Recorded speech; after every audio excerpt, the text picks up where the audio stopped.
Hello. Now we have completed group 15 elements, that is nitrogen family. Now we are going to start with group 16 elements, that is oxygen family. For the time being, we have eliminated the properties and compounds of phosphorus as it has been eliminated from the board syllabus. Later on, we will complete it and we will add to our playlist. Now we are going to start with group 16 elements. Group 16 elements. अगर मैं group 16 elements के बारे में बात करूं तो इसके अंदर आता है oxygen, sulphur, selenium, tellurium and polonium. Polonium being radioactive, इसकी हमें स्टडी नहीं करनी है. Among all these elements, all element this is in, अगर मैं फिजिकल नेचर की बात करूं तो सिर्फ oxygen exist in gaseous form and other elements exist in solid form. और मैं अगर इनकी नेचर की बात करूं, that oxygen, sulphur and selenium, these three are non metals. Tellurium is the only metalloid of this group, metalloid. और polonium आपका metal होगा. तो आप कह सकते हैं oxygen is gaseous non metal, sulphur and selenium are solid non metals, tellurium is a solid metalloid and polonium is a solid metal. So these are the basic physical properties, their existence, कि इस तरीके से ये exist करते हैं nature में, कि कौन से नॉन मेटल्स है और उनका फॉर्म क्या होगा. Now we are going to take their physical properties one by one. Physical properties, और उसमें सबसे पहला फिजिकल प्रॉपर्टी है प्रॉपर्टीज, या जो सबसे पहला फिजिकल प्रॉपर्टी है वो ये कि why do oxygen exist as a gas whereas the other members of this group exist as solid. या यूं कह लीजिए O2 एग्जिस्ट एज गैस, या oxygen element exist as gas whereas other members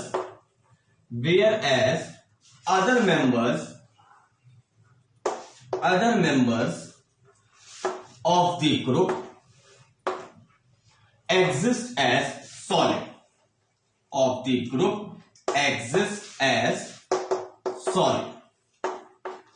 अगर इसका आंसर नहीं या reason नहीं, तो रीजन सिर्फ एक ही लाइन का है, तो आप उस रीजन को बस याद रखिएगा, उसको मैं एक्सप्लेन कर दूंगा बस.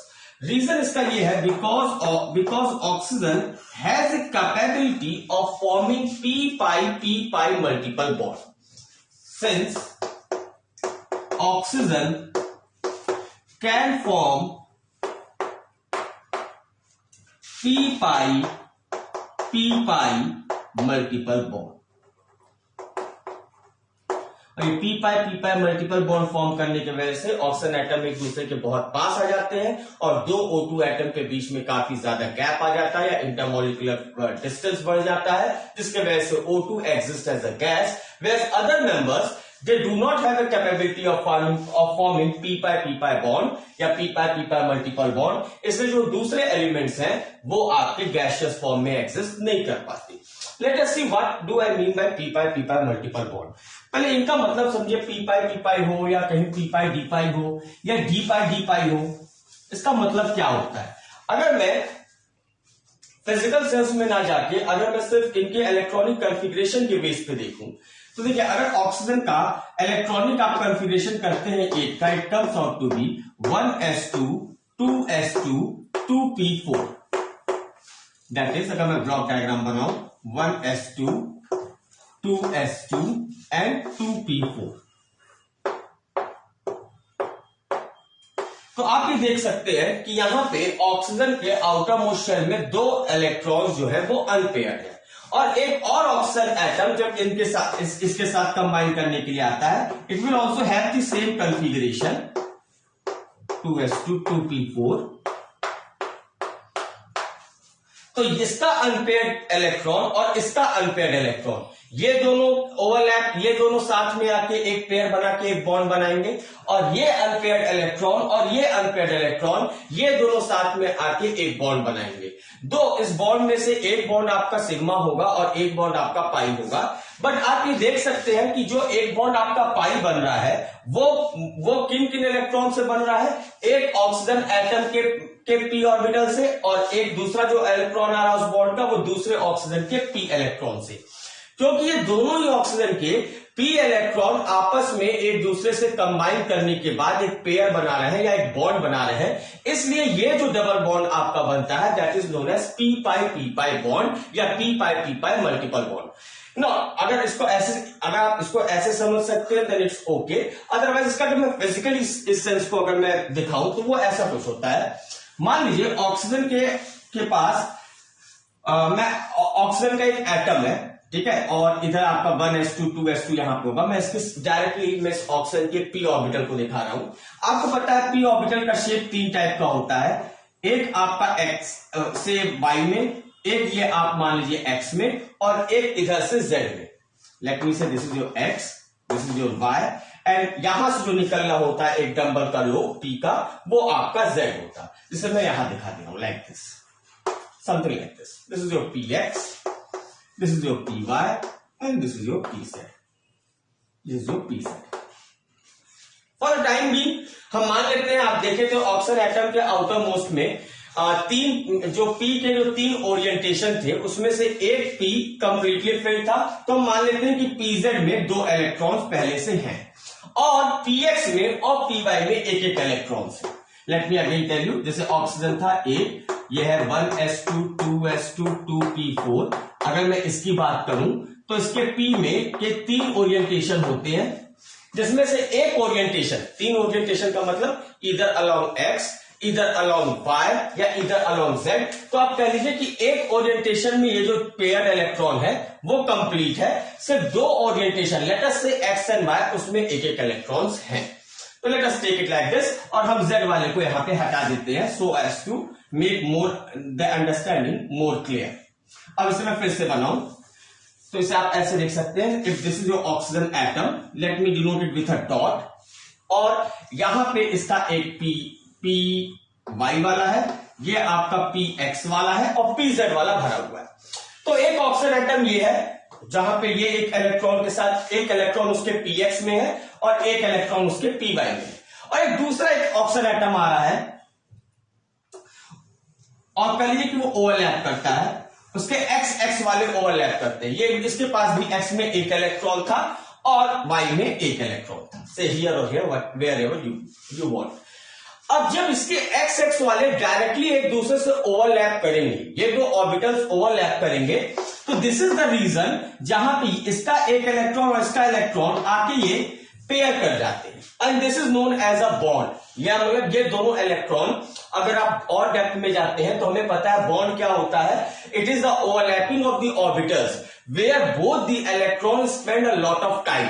सबसे ज्यादा समय ये दोनों इलेक्ट्रॉन यहां पे बिताएंगे और बहुत कम समय के लिए वापस एक एक इलेक्ट्रॉन इधर चला जाएगा। तो इलेक्ट्रॉन यहां पे बन गए हैं तो इसको हम एक बॉन्ड कहते हैं, और ये जो बॉन्ड बना है ये इसके पीएक्स और इसके पीएक्स के डायरेक्ट ओवरलैपिंग से बना है, इसलिए इस बॉन्ड को हम कहते हैं सिग्मा बॉन्ड। और उसी समय ऑक्सीजन की साइज इतनी छोटी है कि जब ये एक्स एक्स वाले एक दूसरे के बहुत पास आ गए हैं, उसी समय वाई वाई वाले भी एक दूसरे के इतने पास आ जाते हैं कि हमने 11th में किया था कि ये ऑर्बिटल्स भी लैटरली ओवरलैप करेंगे। आप लैटरल ओवरलैपिंग समझ लें, इसको ऐसे समझ लें कि यहां का ये जो एक इलेक्ट्रॉन है और यहां पे कुछ नहीं है, कुछ नहीं, is acting as a positive charge, as a positive region, और इलेक्ट्रॉन का मतलब ये negative region. This negative region and positive region are getting attracted to each other, and this negative region and positive region are getting attracted to each other. मान लीजिए क्योंकि ये electron का हमेशा मोशन में है, अगर ये मोशन करते हुए ये इलेक्ट्रॉन यहां पे चला गया तो उसी समय ये मोशन करते हुए इलेक्ट्रॉन यहां पर आ जाएगा। तो एज रिजल्ट आप देख सकते हैं कि कभी भी अगर इलेक्ट्रॉन यहां पे है तो यहां से एक इलेक्ट्रॉन गायब रहेगा, अगर ये इलेक्ट्रॉन यहां पे आ गया तो ये इलेक्ट्रॉन यहां जाके यहां पे गायब हो जाएगा, और इन दोनों के बीच में भी एक फोर्स ऑफ अट्रैक्शन आ जाएगा, जो कि आप कहेंगे कि ये इलेक्ट्रॉन या ये ऑर्बिटल्स इस रीजन में बन चुके हैं। मतलब ये इलेक्ट्रॉन और इसका इलेक्ट्रॉन ये इस रीजन में ही ज्यादातर टाइम स्पेंड करेंगे। सच काइंड ऑफ बॉन्ड्स या सच काइंड ऑफ अट्रैक्शन, ऐसा अट्रैक्शन है, ऐसा बॉन्ड जो कि लैटरल ऑर्बिटल से बन रहा है। It is P Y and P Y, lateral and direct overlapping में क्या अंतर है? डायरेक्ट ओवरलैपिंग करते हैं हम हेड ऑन ओवरलैपिंग की, एक के ऊपर एक चढ़ जाना, और लैटरल ओवरलैपिंग का मतलब साइडवेज ओवरलैपिंग, ये पास में आए हैं, अब इनके बीच में एक फोर्स ऑफ अट्रैक्शन जनरेट हो रहा है। तो ऐसे बॉन्ड्स को हम कहते हैं बेटा पाई बॉन्ड। तो यानी जब दो ऑक्सीजन एटम आपस में एक दूसरे के पास आते हैं तो एक बॉन्ड जो बनता है वो हमेशा सिग्मा होगा, that is by direct overlapping of the orbitals, और एक जो बॉन्ड बनेगा that will be due to the interaction between that orbital, जो कि इन डायरेक्ट ओवरलैपिंग ऑर्बिटल के लाइन में ना हो बल्कि उनसे 90 डिग्री पे हो। ये साइडवेज ओवरलैपिंग कहलाता है, और साइडवेज ओवरलैपिंग से आपका पाई बॉन्ड बनता है और डायरेक्ट ओवरलैपिंग से आपका सिग्मा बनता है। एक सिमिलर फैशन अगर नाइट्रोजन होता है, नाइट्रोजन के अगर आप उसका इलेक्ट्रॉनिक कॉन्फ़िगरेशन देखिए तो 1s2 2s2 2p3, उसके p में तीनों ही ब्लॉक्स, उसके p के जो तीनों ओरिएंटेशन उनमें एक एक इलेक्ट्रॉन है। तो उस केस में क्या होगा, यहाँ पे Z वाला जो है वो भी एक दूसरे से लिंक होने लग जाएगा। इसलिए नाइट्रोजन में हम 3 बॉन्ड्स ऐसे दिखाते हैं, जिसमें से एक बॉन्ड आपका सिग्मा होगा जो कि डायरेक्ट ओवरलैपिंग से बन रहा है। ये मान लीजिए कि अगर XX वाला नाइट्रोजन का ओवरलैप किया होगा तो YY की वजह से एक लैटरल ओवरलैपिंग की वजह से एक पाई बॉन्ड, और ZZ वाले ओवरलैपिंग की वजह से एक पाई बॉन्ड, तो उसमें एक सिग्मा और 2 पाई बॉन्ड आएंगे। तो ये जो पाई बॉन्ड यहां पे बना है, ये पाई बॉन्ड किन किन इलेक्ट्रॉन्स के वजह से बना है? फॉर एक इलेक्ट्रॉन p ऑर्बिटल का, एक ऑक्सीजन का, और ये वाला इलेक्ट्रॉन ये भी p ऑर्बिटल का दूसरे वाले ऑक्सीजन का। क्योंकि ये पाई बॉन्ड दोनों उन 2 इलेक्ट्रॉन से बना है जो कि p ऑर्बिटल से ही आ रहे हैं, इसलिए इसको p पाई डबल बॉन्ड हम बोलते हैं। मतलब इसका एक p पाई और इसका एक p और इसका एक p, ये इन दोनों p के लैटरल ओवरलैपिंग से एक बॉन्ड बन रहा है, that is known as p pi double bond. अब जब डबल बॉन्ड बनता है तो ऑक्सीजन के एटम्स एक दूसरे के बहुत ज्यादा पास आ जाते हैं। तो अगर एक ऑक्सीजन मॉलिक्यूल बना है और एक दूसरा कहीं ऑक्सीजन मॉलिक्यूल बन रहा है तो इन दोनों के बीच में इतनी दूरी हो जाएगी that they will repel each other very apart, thereby resulting into gaseous formation. ये गैसियस स्टेट में अचीव करते हैं। इसे आप ऐसे कहिए, या इसको सोचने का एक और तरीका होता है कि जब डबल बॉन्ड या ट्रिपल बॉन्ड बनते हैं तो एटम के बीच में इलेक्ट्रॉनिक कंसंट्रेशन बहुत ज्यादा बढ़ जाता है। तो अगर मान लीजिए एक मॉलिक्यूल ये है और दूसरा मॉलिक्यूल ये है, यहां पे बहुत ज्यादा इलेक्ट्रॉनिक कंसंट्रेशन, यहां पे भी बहुत ज्यादा इलेक्ट्रॉनिक कंसंट्रेशन। ये इलेक्ट्रॉनिक कंसंट्रेशन जो है, जैसे इस मॉलिक्यूल का इलेक्ट्रॉनिक कंसंट्रेशन और इस मॉलिक्यूल का, ये एक दूसरे को रिपेल करते हैं, दे कंटिन्यूअसली रिपेल ईच अदर, और इस रिपल्शन में मॉलिक्यूल्स एक दूसरे से दूर होते जाते हैं इतना कि उनके बीच में intermolecular force of attraction finally negligible हो जाता है और इंटरमॉलिक्यूलर डिस्टेंस बहुत ज्यादा हो जाता है, इतना कि वो गैस को रिजेंबल करने लगते हैं। और इसीलिए मैं आपको बताऊं, जहां जहां आपने डबल बॉन्ड देखा होगा, मैक्सिमम नंबर ऑफ केसेस में वो आपके ये कह लीजिए कि गैसेस होते हैं, फिर वो चाहे कार्बन मोनोऑक्साइड हो या कार्बन डाइऑक्साइड हो या नाइट्रोजन गैस हो या खुद आपका ऑक्सीजन गैस हो या नाइट्रोजन ऑक्सीजन से बना हुआ डबल बॉन्ड हो, लाइक NO, NO2, ये सारी चीजें आपके गैसियस फॉर्म में एग्जिस्ट करती है। एक्सेप्ट फॉर मल्टीपल बॉन्ड्स और भी आते हैं, लेकिन वो मॉलिक्यूल इतना बड़ा हो जाता है कि इंटरमॉलिक्यूलर डिस्टेंस उतना नहीं हो पाता, बट दैट इज वो अलग चीजों की बात है, वो डी ब्लॉक एलिमेंट में आएंगे। लेकिन अभी के लिए आप ये समझ सकते हैं कि p पाई मल्टीपल बॉन्ड होने की वजह से क्यों कोई मॉलिक्यूल गैसियस फेज में जा सकता है। दिस इज ऑल, बस इतना आपको जानना है कि p पाई मल्टीपल बॉन्ड होने की वजह से इलेक्ट्रॉनिक कंसंट्रेशन एटम के बीच में बढ़ जाता है। एज रिजल्ट जो मॉलिक्यूल बनता है वो अपने नेबरिंग मॉलिक्यूल को इन कंसंट्रेशंस की वजह से एक रिपल्शन होता है, they are you can say कि उन्हें आप दूर फेंकते चले जाते हैं, they are repelled far apart, thereby resembling it into a gaseous state, वो एक gaseous state को resemble करते हैं। So this is the first physical property, that is why is oxygen a gas whereas other members are solid. Next is atomic and ionic radii. ये सब आपको आता है, हमने ग्रुप 15 में भी देखा था। Second is atomic and ionic radii. atomic and ionic radii increase as we go down the group, and the reason आपको पता है, because down the group, because number of shells increase, nothing very serious. ये आपने group 15 में भी किया. जैसे जैसे आप नीचे की तरफ जाएंगे, ज्यादा इलेक्ट्रॉन्स आ रहे होंगे, ज्यादा नंबर ऑफ शेल्स बढ़ जाएगा, एज अ रिजल्ट साइज बढ़ जाएगी. Next is ionization energy.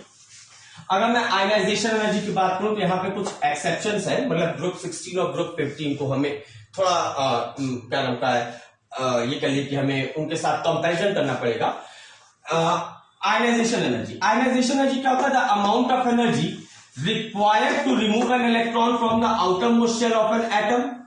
और ये है नॉन मेटल है, तो वो इलेक्ट्रॉन को लेना पसंद नहीं करेगा, वो इलेक्ट्रॉन को देना पसंद नहीं करेगा, वो लेना ही पसंद करेगा. तो जनरली आयनाइजेशन एनर्जी की अगर हम बात करें ग्रुप 16 एलिमेंट्स की, तो ये सभी नॉन मेटल्स हैं, और नॉन मेटल्स में से इलेक्ट्रॉन को निकालने के लिए आपको बहुत ज्यादा एनर्जी इन्वेस्ट करनी पड़ेगी, and hence they have a very high ionization energy. Reason is the ionization energy is very high. The ionization energy is very high due to, और इसका रीजन क्या है? Due to small size,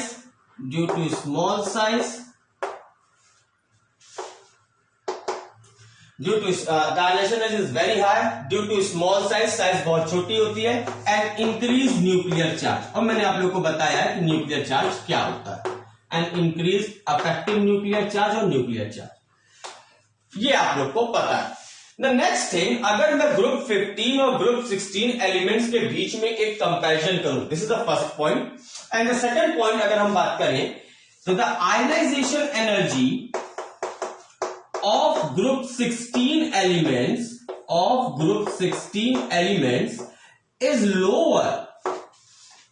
lower than corresponding elements of group 15, is lower than corresponding elements of group 15,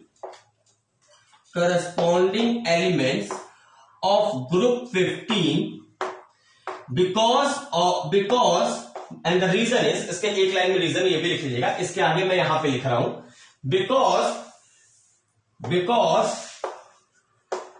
group 15 elements have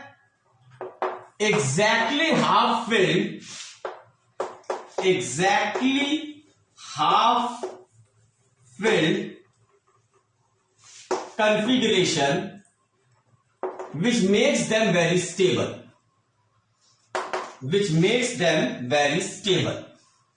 ऐसे हटा रहा हूं, which makes them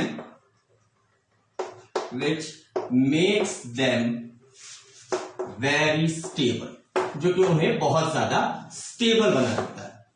और stable होता है, कोई भी चीज स्टेबल है तो अपनी स्टेबिलिटी को ब्रीच नहीं करने देगा कि मैं स्टेबल हूं, आप आओ मुझसे इलेक्ट्रॉन ले लो, मेरी स्टेबिलिटी और क्या नाम का कम हो जाए. जो चीज स्टेबल है वो इजिली अपने इलेक्ट्रॉन को नहीं देता. Let me explain this point, आपको इतना नोट करना है. एक्सप्लेनेशन क्या है? अगर मैं ये कहिए ग्रुप 16 और ग्रुप 15 एलिमेंट को करस्पॉन्डिंगली एक दूसरे के पास रखूं, जैसे ग्रुप 15 एलिमेंट जो होता है, ग्रुप 15 में आपका आता है नाइट्रोजन, फॉस्फोरस, आर्सेनिक, एंड बस 3 ही रखिए. और ग्रुप 16 को अगर लीजिए तो ऑक्सीजन, सल्फर, सेलेनियम. कहने का मतलब यह है कि ऑक्सीजन का आयनाइजेशन एनर्जी, अगर आप एक नॉर्मल ट्रेंड से चलते तो आपको पता है जैसे जैसे आप अक्रॉस द पीरियड जाते हैं तो साइज छोटी होती जाती है, क्योंकि न्यूक्लियर चार्ज बढ़ जाता है, और साइज छोटी होने की वजह से आयनाइजेशन एनर्जी बढ़ जानी चाहिए थी. तो होना क्या चाहिए था कि नाइट्रोजन से ज्यादा आयनाइजेशन एनर्जी ऑक्सीजन का होना चाहिए था, फॉस्फोरस से ज्यादा सल्फर का होना चाहिए था, आर्सेनिक से ज्यादा सेलेनियम का होना चाहिए था. लेकिन ये पाया नहीं जाता, बल्कि रिवर्स केस पाया जाता है. कि ionisation energy of nitrogen is more than that of oxygen, या ionisation energy of phosphorus is more than that of sulphur, या ionisation energy of arsenic is more than that of selenium. And what is the reason? Reason lies in the electronic configuration. अगर मैं nitrogen और oxygen में comparison करूं तो nitrogen का electronic configuration होता है 1s2 2s2 2p3, that is something like this 2s2 2p3. और ऑक्सीजन का इलेक्ट्रॉनिक कॉन्फ़िगरेशन होता है 1s2 2s2 2p4, 1s2 2s2 2p4, something like this. तो आप देख सकते हैं नाइट्रोजन के आउटर मोस्ट शेल में P में मैक्सिमम 6 इलेक्ट्रॉन्स आ सकते हैं और 6 का एग्जैक्ट हाफ 3 होता है. और मैंने आपको ये बताया था अगर कोई ऑर्बिटल एग्जैक्टली हाफ फिल्ड है तो वो बहुत ज्यादा स्टेबल होता है. तो क्योंकि nitrogen exactly half field configuration रखा हुआ है, इसका कॉन्फ़िगरेशन बहुत ज्यादा स्टेबल है और अगर आप इसमें से इलेक्ट्रॉन निकालेंगे तो इसकी स्टेबिलिटी जो है वो खराब हो जाएगी, जो कि नाइट्रोजन नहीं चाहेगा. इसलिए अगर आपको इलेक्ट्रॉन इसमें से निकालना है आपको बहुत ज्यादा एनर्जी इन्वेस्ट करनी पड़ेगी, because you are doing it at the cost of its stability. उसके स्टेबिलिटी के कॉस्ट पे आप ये काम कर रहे हैं. एंड दैट्स व्हाई नाइट्रोजन का जो आयनाइजेशन एनर्जी होता है of nitrogen is greater than that of oxygen. ठीक है. So these are the 2 physical properties. इसके आगे हम नेक्स्ट लेक्चर में कंटिन्यू करेंगे. आज के लिए इतना ही बेटा. Thank you.